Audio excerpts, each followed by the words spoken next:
I'm worried about you guys. It seems like you're drifting apart from each other. Is everything okay with you?" The first to voice concern was my daughter Rachel. I responded as a father should, even though Rachel was already 21.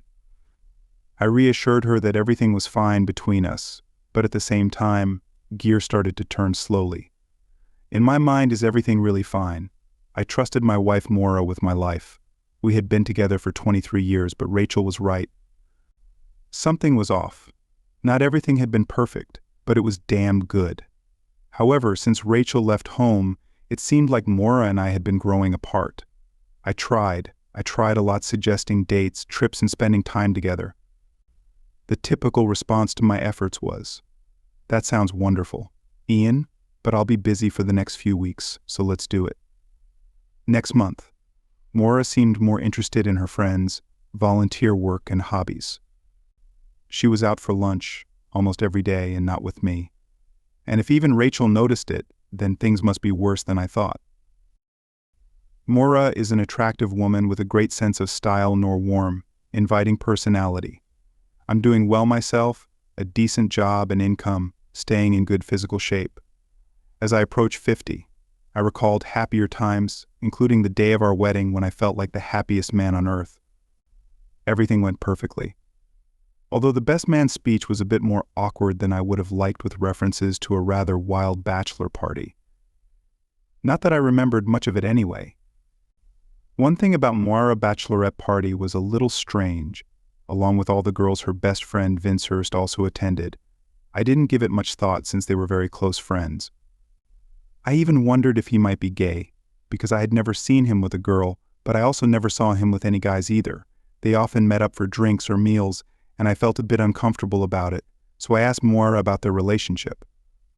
She assured me that there had never been and never would be any romantic element in their friendship. I completely believed her. Maura simply couldn't lie. She was proud of her openness and honesty. After the wedding, we moved to another city for better job opportunities, and everything worked out well. We both made new circles of friends, and I wasn't upset that Maura would see Vince less often, though they continued to stay in touch. We began our family life, and almost 2 years later we had our first. And as it turned out, only daughter Rachel Maura easily adapted to her role as a caring mother, and we couldn't have been happier. Years later, when Rachel moved in with her friends, Vince got a job closer to our home. Maura had lost touch with some of her old friends and seemed eager to rekindle her friendship with Vince. There were lunches, drinks, and sharing updates about each other's lives. This brought me back to Rachel's earlier remark. She was right, we seemed to be drifting apart. I felt a little neglected, which wasn't helped by the fact that we both missed Rachel. Adding to my discomfort were Maura's social media posts with Vince, along with the comments asking if he was her husband. The party for Maura's 47th birthday at our home only deepened my feelings. She was constantly by Vince's side, laughing and joking with their mutual friends. Anyone who didn't know better would have thought they were a married couple. That's when our longtime neighbor and good friend Linda caught me off guard. "Ian, are you okay? You seem a bit out of sorts." I tried to brush it off, but she knew me well and pressed on until I shared my concerns. "You and Maura are okay, right? I know Vincente's a good friend, and it's possible to have friends of the opposite sex. If you think about it, it's just like you and me. I don't know Linda. I feel like if we spent as much time together as those two do, we'd develop deeper feelings, and who knows where that would lead." I guess that Linda must have said something to Maura, because a little while later she came up to me. "What did you say to Linda? And what's this nonsense about you feeling ignored, just that?" "My wife hasn't spoken to me all evening, but she's had time for everyone else. We're hosting guests. Ian and I have to make sure I greet everyone who came, except you didn't do that." "You haven't been able to tear yourself away from Vince." I saw fury in her eyes. "What are you talking about? You're being ridiculous and petty. We're just friends, and the fact that he's a man doesn't matter." "Really, you two seem awfully wrapped up in each other, and I'm curious about what else is going on." "Nothing else is going on, and you need to get a grip on yourself." She took a deep breath and stormed off. Damn, I felt terrible. It was her birthday, and here I was starting a fight.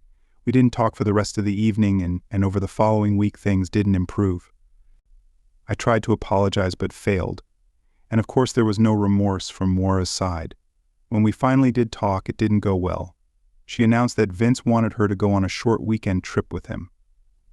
I wondered if they were planning this to test me and see how I'd react. The fact that this even crossed my mind made me realize the trouble we were in. Once trust is lost, it's hard, if not impossible, to regain, and you actually want to go seriously. Considering where we are right now, you think this is the best option. We're friends and we get along really well. There's nothing wrong with it. It's just a trip and I could use a break, right? I've suggested plenty of trips and you flat out refused. But for him, you somehow found the time. So where and when exactly do you need a break from us? Moira lowered her eyes. It's a last-minute deal for the next weekend to Rome. Damn, so I guess I can assume you've already agreed to go in Rome, the place we've been planning to visit for years. But you could never find the time charming. Moira tried to soften her tone. Listen, I know this isn't ideal, Ian, but it's only for a few days. There's nothing sexual or romantic about it. I'm not your property and you can't tell me who I can be friends with. It's only your jealousy that's creating a problem here. I can't and don't want to control you. But yes, I'm jealous when he gets so much of your time and energy. You have an emotional relationship with him. He already gets the best of you dates and now trips too. These aren't dates and it's not like that. I love you, not Vince really. It sure doesn't seem that way. Can I assume you talked to him about us sharing details about our relationship? This threw her off. Sometimes he helps me see things from your perspective and think things through. Yeah, and that works out great, doesn't it? I doubt we see things the same way and you've become more distant from me than ever. Do you talk about our sex life with him? Not really, just in bits and pieces. Come on, Moira. Even you must realize that's personal and you absolutely shouldn't be discussing it with him. You share more with him than with me and it sounds like you're married to him, not me. Bo, stop, Ian, that's not true. I'm your wife, but I can't let him down right now. You're still going to go. The decision's already been made without me. Since when did my opinion stop mastering? You don't value it, you only value your own and Vince's. As the trip got closer, we drifted further apart. I got the feeling that Moira regretted something but wasn't willing to back down. I was glad to be at work when she left on Friday morning. A farewell text arrived. I love you and I cherish you. I'll be back before you even notice. I'll call you later. I thought about going to a bar and getting drunk or heading to my sister Janice's place. We often argue, but she's always on my side when it matters and she would gladly berate Moira if she thought it would help me. In the end, I didn't either. I decided to spend a quiet night at home, reflecting on my marriage. I needed to make some decisions. I didn't want things to continue like this. That evening she called me, and although I seriously considered not picking up, I answered. Neutral, hey, hi love, we made it safely and the hotel is beautiful. I just wanted to check in with you. Yeah, thanks for calling, at least I know you're safe. We toured the Quesacium today and tonight we're going to the Trevi Fountain and the Spanish Steps. It's really wonderful. Sounds tempting, all those places we wanted to see and talked about visiting. I'll toss a coin in the Trevi and wish to come back with you. You'd love it here. It won't be the same, Moira. I wanted to discover all of this with you as a couple. Don't turn this into another argument. Ian, I'm sorry for how things have gone between us and I regret leaving like this. I can't stop thinking about you, and just to be clear again, there's nothing. We're not having sex. She said nothing, as if she were speaking to a toddler. Well, you're in another country with another man, so there's definitely something. Moira shouted, Ugh, you're impossible, and then the line went dead. I felt lonely and crushed, and on Saturday night there was no call. Once again, the social media posts didn't help at all. Rome looked stunning. There were a few comments from relatives asking things like, where's Ian? And I noted the response. He went away for the weekend with friends. Rachel called. She had seen the social media posts, but was still shocked when I confirmed that they were together in Rome. I told her about our conversations and how her mom had planned to go on the trip, regardless. Rachel wanted to call her, but I insisted that she stay out of it. It's pointless. She thinks I'm the one at fault for being jealous. She claims she's doing nothing wrong and that I'm overreacting. Apparently she believes that as long as they're not having sex, everything's fine. Well, maybe she's right, Dad. She's allowed to have friends and trips with friends. Aren't that unusual? Maybe you're, just jealous.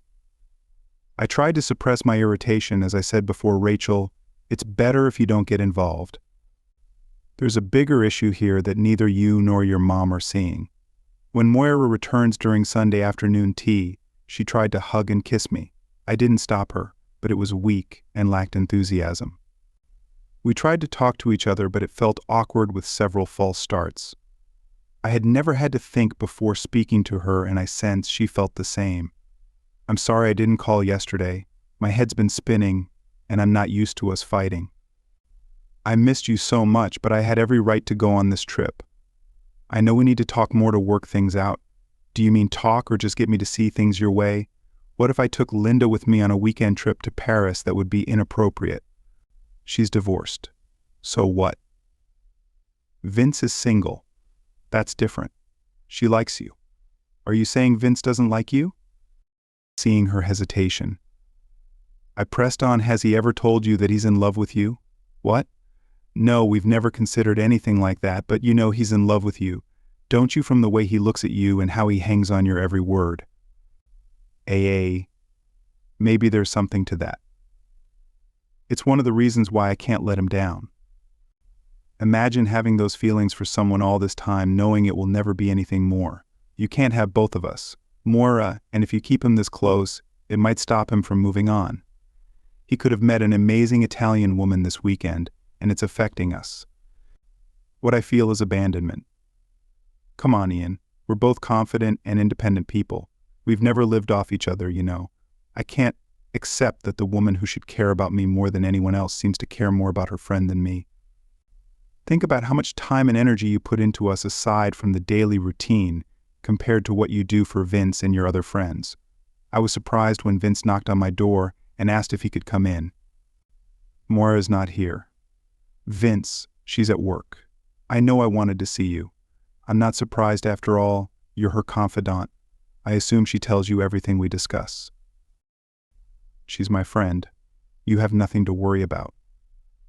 If I were a woman, this wouldn't be an issue. I don't think that's true. Maybe it wouldn't seem as important, but whoever it is, if we're drifting apart and not sharing things with each other, it's always going to be a problem. So tell me what? Do you two talk about anything, everything? I suppose. So you talk about your thoughts, ideas, plans, and hopes. Yes, all that, and 1,000 other little things, mostly just random stuff. I paused, trying to process what I'd heard. That's exactly what I miss now. We only talk about mundane things. The house bills, family. I imagine you two have a good time together, going out for lunch and dinner. Well, yeah, we do, and I enjoy her company. Again, that must be nice. You know how many times I've suggested we go out for lunch, take trips, do romantic things. I've lost the person I used to share hopes and dreams with. You have a more meaningful relationship with her than I do, for God's sake. Ian, just talk to her. Tell her how you feel. I know she loves you. I've tried. She thinks it's all about sex, that I'm jealous and trying to control her. None of this changes anything. I've lost her. Don't say that. Ian, Moira would be devastated. She truly loves you. Listen, I didn't realize it was this bad. I just thought you were being a jealous idiot. I can stop seeing her. I don't want to be the one causing problems. I frowned. That's a generous offer considering you love her. You're offering what she's not willing to do. She chooses you every time. The truth is, you're a better friend to her than she is a wife to me. He mumbled something in response, but I'd had enough and walked him to the door. Oh, and Vince, don't come back again next time. I might not be so friendly. After dinner, Moira wanted to talk. Vince told me he came to see you. He scolded me, said that if he had known you'd be this upset, he wouldn't have suggested the trip. He admitted that he's been monopolizing my time. So you shared all of our previous conversations with him, and then what you met with him today so he could report back on how his visit went. Do you now see why I feel like a stranger in this relationship? Maura didn't seem to grasp the point and continued talking about Vince when I said you'd get over it. Vince told me to pull my head out of my ass and that I need you. So you listen. When he says the same thing I've been saying, of course. I shouldn't be surprised by that. Maura went on. No one including you has the right to control me. I admit I've misplaced my priorities, but this is not about anything sexual. If I thought you had sex with him, you'd already be out the door. But even without sex, you still put him first. You're his best friend, not mine, and this relationship is hurting us. Listen, Maura, this is a genuine question. Why aren't you with him? You seem happier when you're together and you barely pay attention to me. Before you left with him, everything revolved around what you and he needed. You hardly considered my feelings, and that's not love. It's a total lack of respect. I'm sorry, I love and respect you, but you're always fine. You're strong and reliable. That's not entirely true. Maura, I draw strength from our relationship. We're supposed to be a team supporting each other. Here's a challenge for you. Don't repeat this conversation to Vince, but he's going to ask. Oh, for God's sake, I give up. Try respecting our relationship and putting it first, not your friend. It shouldn't be that hard. Maura, there are 3 of us in this relationship and I'm a distant third. Do you enjoy having 2 men chasing after you, while one of them, who's clearly in love with you, keeps clinging to you? Well, I'm done. I'm leaving. I'm going to visit Janice. It was nice staying with Janice. She's a good listener, and it felt like I hadn't had anyone to support or care for me in ages. Lately, it had been the complete opposite of my marriage. We have many shared memories and we both enjoy a drink, so it was a good way to unwind. It was nice to spend time with my nieces and nephews, as they're on the verge of discovering the big world for themselves. Honestly, I felt better and more at peace than I had in a long time. Maura reached out almost every day asking when I would come back. She was upset and lost, though she tried not to show it. She regretted how things had spiraled out of control and was making an effort to see things from my perspective. Rachel was horrified when she found out I had moved out and her mom had a meltdown on the phone, begging her to convince me to return. I arranged to have dinner with Rachel to try to explain everything. We went to a nice restaurant and to our surprise, there were none other than Maura and Vincente. We both saw them sitting in a booth, smiling and laughing. Just as I decided that we shouldn't run away, Rachel stormed over to their table. How could you? You call me crying on the phone telling me how unreasonable Dad is and how miserable you are without him. And here you are having a great time. Your priorities are crystal clear. Maura and Vince sat their mouths agape, her neck turning a deep shade of purple with embarrassment, while I stood back quietly amused. Rachel's tirade continued. I don't blame him for leaving you, you self-centered witch. She turned to Vince. And as for you, what the hell have you been doing trailing after a married woman for years? Like some lovesick puppy. Get your damn life together and move on. Can't you see? She loves having you at her beck and call. You're nothing but an ego boost for her. She doesn't even have to sleep with you to keep you happy. Then she turned to me. We're leaving. I couldn't think of anything to add. So I turned and followed her out, leaving the stunned couple behind along with the rest of the restaurant patrons. I knew this was coming. Rachel almost made it to the car before she broke down in tears, her legs giving way as I caught up and helped her into the passenger seat. It took a while before she could speak. I'm sorry, Dad, you were right. I can't believe she's like that. Yeah, unfortunately, she still doesn't get it. Maura looked at her daughter in shock. What do you mean? Your father went to Paris with Linda. Well, Mom, it just proves you were right all along. I guess Dad can have a female friend too, just like you. No, he can't. He said he was going to take me to Paris. Yeah, he mentioned something about offering that trip to you, but you were too busy. We're still married. He can't take that tramp on a romantic weekend. It's just wrong. Relax, Mom. It's not romantic. They're just friends. I know what you're trying to say, but this is a completely different situation. She'll latch on to him. Why do you even care? Mom, you've been pulling away from Dad for years, putting everyone else before him. That's not what I meant. What I meant is that Ian, he's always there without me needing to put in any effort. Well, you'd better start refocusing and fast because this trip may be platonic. But if you keep sitting around, there will be other women who will be more than interested in Dad. Once again, her daughter stunned her so much that it didn't even occur to her to scold her for repeatedly using the Delaware word. Linda agreed with our plan. In fact, it was Rachel's idea to do everything for real, and she asked Linda if she was on board. I confirmed that this was the last option before considering a divorce. We had a great time exploring the city, just as good friends. Linda was wonderful company, easygoing and relaxed. She reminded me of what I'd been missing with Maura. Throughout the trip, Linda was nothing but positive and enthusiastic. I was surprised when Maura met us at the airport. I expected an angry confrontation to follow. Instead, Maura greeted Linda politely, which caught both of us off guard. "Linda, would you mind giving us a little time? Maybe grab a coffee and afterward I'll drive all of us home?" Linda nodded, wished Maura luck and walked away. We sat nervously in the nearly empty arrivals hall. "I'm sorry, Ian. I never understood how you felt. I know I hurt your feelings and neglected you. I've missed you so much at that moment I couldn't think of what to say." Vince was devastated by Rachel's outburst. He asked me some tough questions and I didn't really like the answers.